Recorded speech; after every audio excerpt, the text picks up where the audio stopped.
Hey leader, and welcome to episode number 357 of the L3 Leadership Podcast, where we are obsessed with helping you grow to your maximum potential and to maximize the impact of your leadership.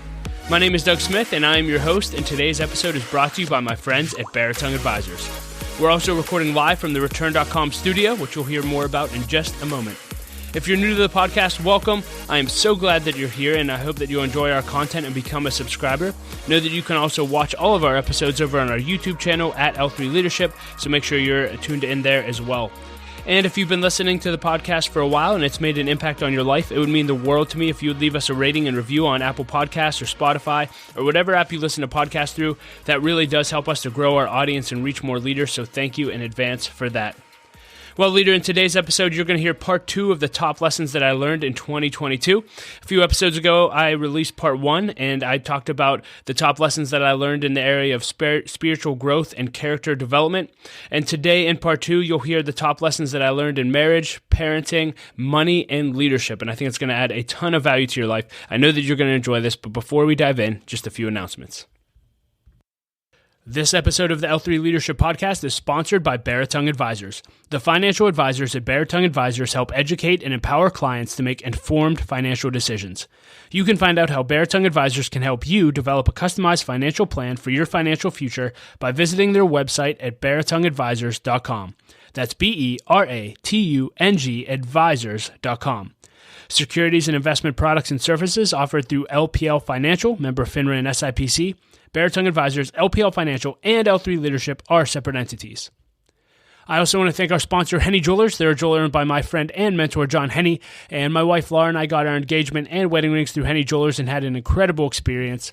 And not only do they have great jewelry, but they also invest in people. In fact, for every couple that comes in engaged, they give them a book to help them prepare for marriage. And we just love that. So if you're in need of a good jeweler, check out hennyjewelers.com. And I also want to thank our new sponsor, Return.com. And leader, let me just ask you this. Have you ever had an interest in investing in real estate? Well, now for as little as $500, you can become a commercial real estate investor. Just visit Return.com to learn more. That's REITURN.com. Investing involves risk. Please consult the Return Offering Circular if you're interested in investing. And with all that being said, let's dive right in. Here's my top lessons learned in 2022, part 2. Hey leader, today I'd like to talk to you on the subject, the top lessons that I learned in 2022, part 2. And if you haven't listened to part 1, I recorded the first part of this 2-part series 2 episodes ago in episode 355. And I specifically focused on the lessons that I learned when it comes to spiritual growth and character development. So again, a lot of great content there. Really encourage you to go back and listen to that. And today I'm going to be sharing with you lessons on marriage, lessons on parenting, lessons on money, and lessons on leadership. And so that'll be the focus of today's lesson. And just to remind you of context for how I get this lesson, every year at the end of the year, I do a year-end review. It's a practice I've been doing now for almost 20 years, and it's something that we encourage every leader to do. It's so beneficial. And at the end of each year, I take a few days, and I basically extract every lesson that I can by looking through my journals, looking through my photos, looking through my calendar, and I type it up in a year-end summary, my year-end report. And then I look through that, and I basically say, okay, what were the biggest lessons that I learned out of everything that I learned last year? And then I write them down by category, and then I share them here on the podcast, which is such a useful exercise because it allows me to not only rethink through them, but it allows me to teach them to you. And sometimes one of the best ways that we can learn is by actually teaching others. So I want to encourage you. That's why I started doing a podcast with personal lessons. I wanted to have a platform to be able to share what I was learning with you. And so that's how I got there. If you've never done a year-end review, I would say it's not too late to do it for 2022. I recorded an episode a few episodes back called How to Do a Year-End Review. And I literally walk you through my process step by step for doing one. So I really encourage you to check that out. And there's a free template for you to do that. There's an ebook as well. And so lots of resources when it comes to doing year-end reviews. So that said, let's dive right into part 2. And again, all I'm going to be doing is I'll share a category with you, and then I'll be sharing with you lessons that I learned within that category throughout 2022. And so we'll start with marriage. 2022 is a big year for marriage for Laura and I. We celebrated 10 years of marriage, which means we celebrated 20 years together. Yes, that's right. It took me 10 years to grow into the man I needed to become to marry Laura, which was a huge journey. And, that's a whole nother podcast episode. But 10 years of marriage, which was really, really significant. And just a few lessons of marriage that were really, really helpful. One, it's not necessarily a 2022 lesson, but I always have to share this when I'm sharing marriage. The first thing I would always tell you in the area of marriage is you have to have a vision for your marriage. And this is why we encourage everyone in L3 to create a life plan. And again, a life plan is just where you go away for a few days and you take some time and think about, at the end of your life, what do you want each area of your life to look like at the end. And so specifically in the area of marriage, what do I want my marriage to look like with Laura when I'm at the end of my life? Do I want to have us celebrate 50 plus years of marriage? What do I want our relationship to look like with our children and our grandchildren? What kind of legacy do we want to leave behind? These are all things that Laura and I have dreamt of. And it's allowed us to have a mutual vision that we share and go after together every year in our marriage. And so first and foremost, I would tell you, if you don't have a vision for your marriage, stop right now, push pause, and go spend some time. Schedule a time to actually go dream about what you want your marriage to look like over the next 25, 30, 35, 40 years. And I think that'll be really beneficial for you. So start with a vision. The second thing is to always do something to invest in your marriage every year. Always do something to invest in your marriage every year. Last year, Laura and I went to what was called the XO conference. It's a great ministry. It was a Victory Family Church, and it was an investment in our marriage. It was really, really beneficial. The year before, I've mentioned this resource multiple times on the podcast, but we listened to an audio series by Jimmy Evans called Marriage on the Rock. And it's not Marriage on the Rock, the book, or the audiobook. It's actually an audio series that Jimmy Evans did called Marriage on the Rock. If you've never gone through it, really encourage you to buy it and go through it with your spouse. That was really transformative. But every year, put something on the calendar to invest in your marriage. It'll really help you build a great marriage. Because I say it all the time, you don't find a great marriage, you build one. So stop trying to hope that one day, you'll all of a sudden have a great marriage. Intentionally do something so you actually do have a great marriage. Build a great marriage. Another piece of advice, which again, I followed through with in 2022, but my father-in-law, when I was dating Laura, when about to marry her, he pulled me aside and he just said, Doug, in your marriage with Laura, if you'll always give her something to look forward to, you can do pretty much whatever you want. And he wasn't saying, go do whatever you want, live however you want. But all he was saying is if you always give her something to look forward to, she'll know that she's always a priority to you. And so she won't question whether or not you're putting other things ahead of her. And so one of my goals every single year is to have something each month for us to look forward to as a couple. And that has served us really, really well. So always have something to look forward to. Here's a few quotes that I've really loved that impacted me in 2022 in marriage. Jimmy Evans, who was at the XO conference, he said this. He said, your marriage is more important than staying connected with your phone.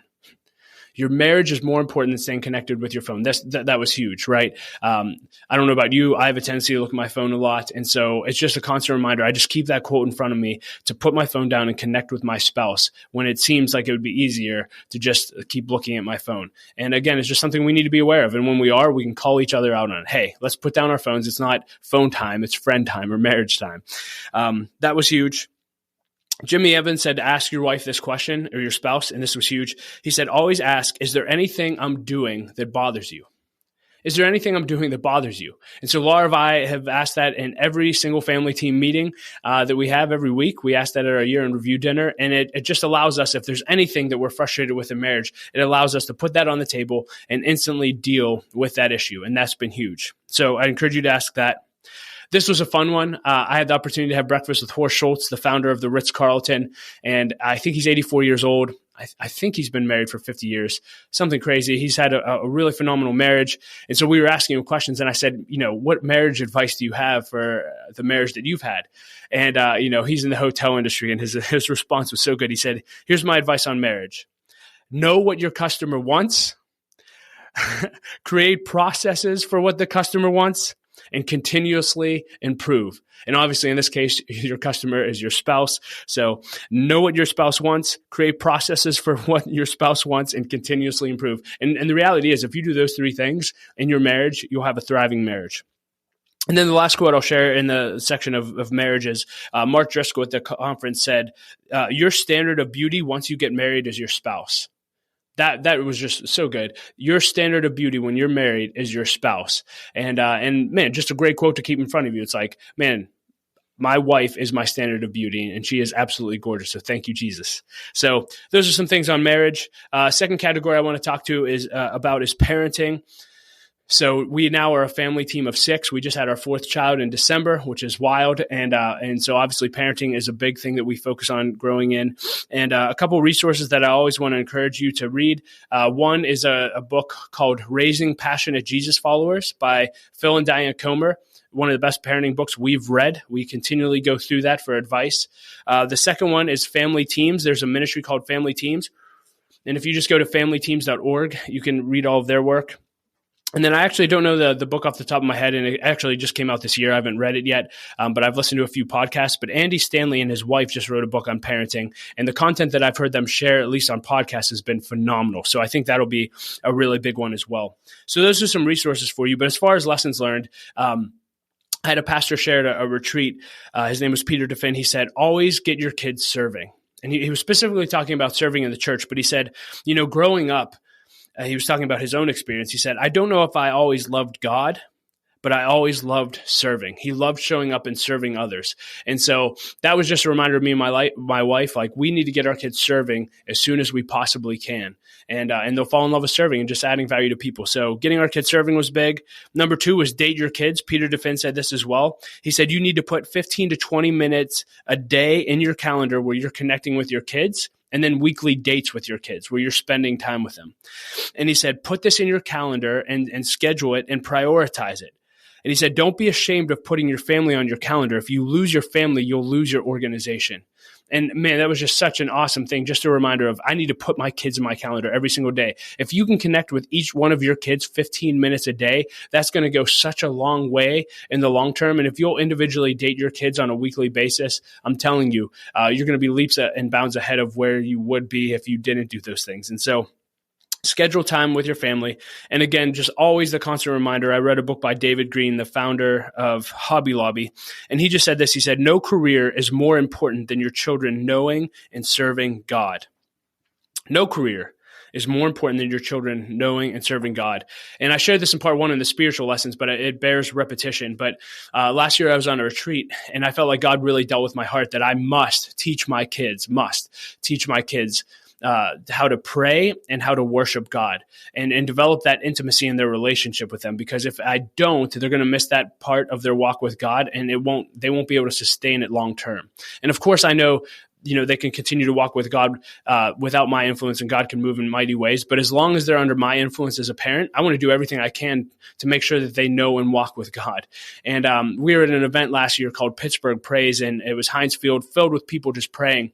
And one of my friend, John Paul, his daughter, I think she's 11 years old, she prayed literally over a stadium. She prayed over children, and I recorded it. I watch it all the time. It was one of the most inspiring prayers. And I just thought, man, if I could have my kids have that kind of prayer life where they're praying over kids in our nation, it was so powerful. Like, man, that is all I desire for my kids. And so we've really tried to make that a focus of our family is worship and prayer over the last year. And we're certainly not perfect, but just to share a win that I thought was just so cute. Our 4.5-year-old Sophia, the other day, we were watching America's Got Talent.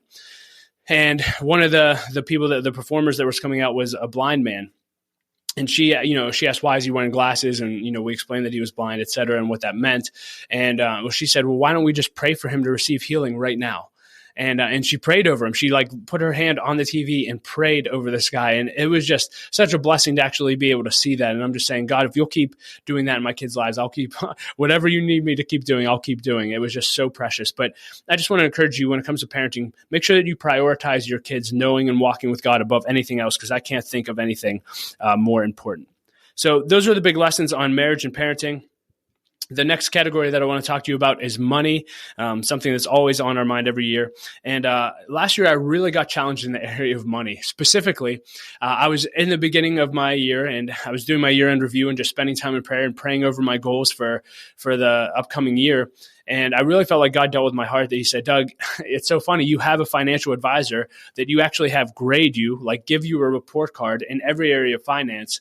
But the only area you don't have a grade in, and that's not on your report card, is the area of generosity. And you don't ask anyone to grade you on generosity. Maybe you should have some giving goals. And my wife and I have always historically tithed, given 10% of our income, which has been great. But I was really just impressed to read a book by Robert Morris called The Blessed Life, and it's all about living a generous life. And I read that and I really felt like God gave Laura and I a vision of where we want to go over the next 5 to 10 years with our generosity, based off percentage of giving. And so last year was the first year we set a goal around giving, and we did it for the whole year. And it was an amazing experience. And it was such a joy to be able to give more. And so we just did this exact same thing this year. We just set a new giving goal. And, I heard John Maxwell say this throughout the year. He said, every year, don't just focus on raising your standard of living, raise your standard of giving. And I don't know if you've ever considered setting a goal in the area of generosity and giving, but if you haven't, I really want to challenge you to. I think it could be really transforming to your faith. It can also be really transforming when it comes to your actual personal fulfillment through giving. So give yourself a giving goal. Number 2, in the same area of generosity, but when I was praying about a giving goal, a lot just kept coming on my heart throughout the whole year. Just this question of, what am I doing for the poor, the widows, and orphans? What am I doing for the poor, the widows, and the orphans? And yes, I work at Light of Life, and we see a lot of those men, women, and children walk through our doors. But specifically, what are Laura and I doing through our giving and through our time and through our volunteering to serve them? Proverbs 29:7 says this. It says, the godly care about the rights of the poor and the disadvantaged. The wicked don't care at all.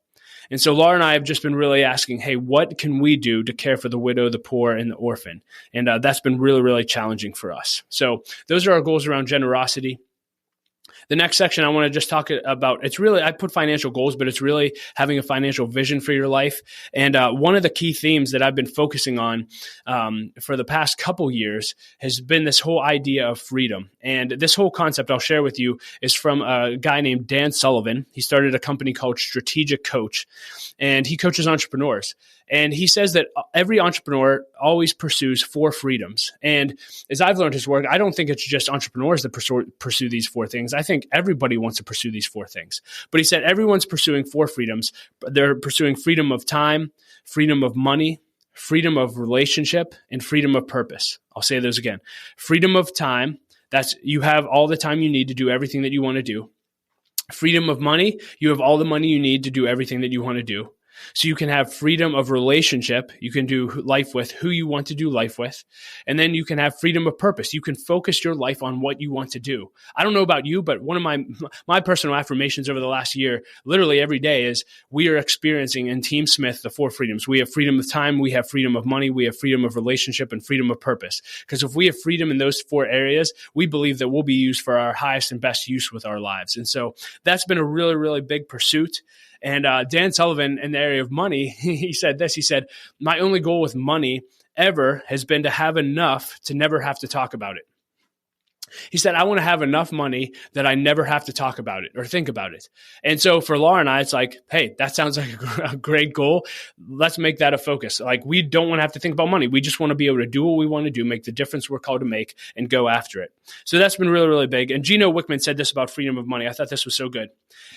He said, the best thing about having a lot of money is to be able to stop worrying about making money and to get on with what is more important in life. Making money is only as valuable as it brings me more freedom to do what's truly important.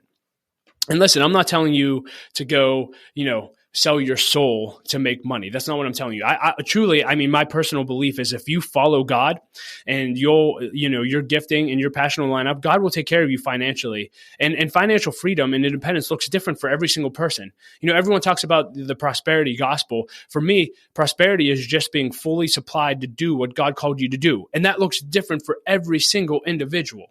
But I do think it's good to trust God, to just know that, hey, God, I am trusting you that financially all my needs are met so that I can focus on what you've called me to do, my highest and best use. And I believe if you're following God, he'll get you there. And again, that's not saying that God's going to drop $1 million in your plate. That's not what I'm saying. I'm just saying follow God. He said he would take care of all of your needs. Needs is the key word there. And that you would be able to focus on what he's called you to do. So that's what I would encourage you to do.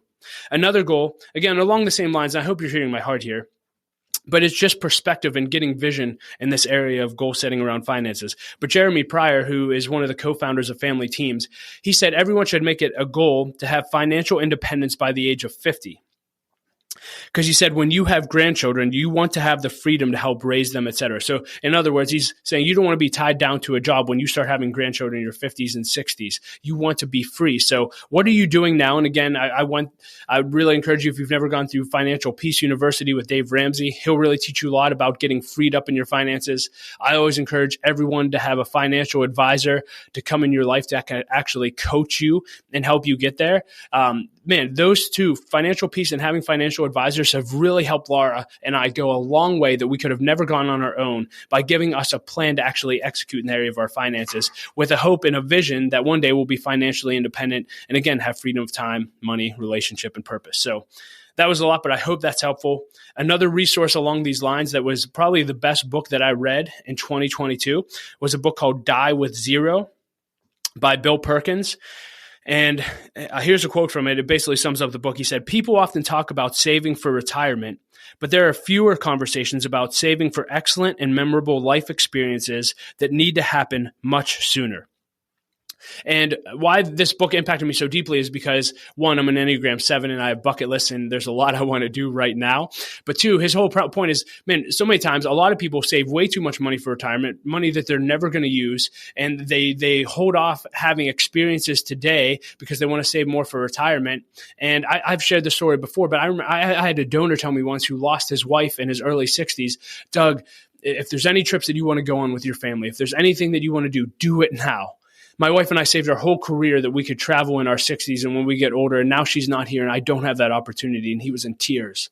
And I don't know about you, but I don't want that to be my story. And so I'm not telling you to spend all your money and not be wise. You need to invest for your future.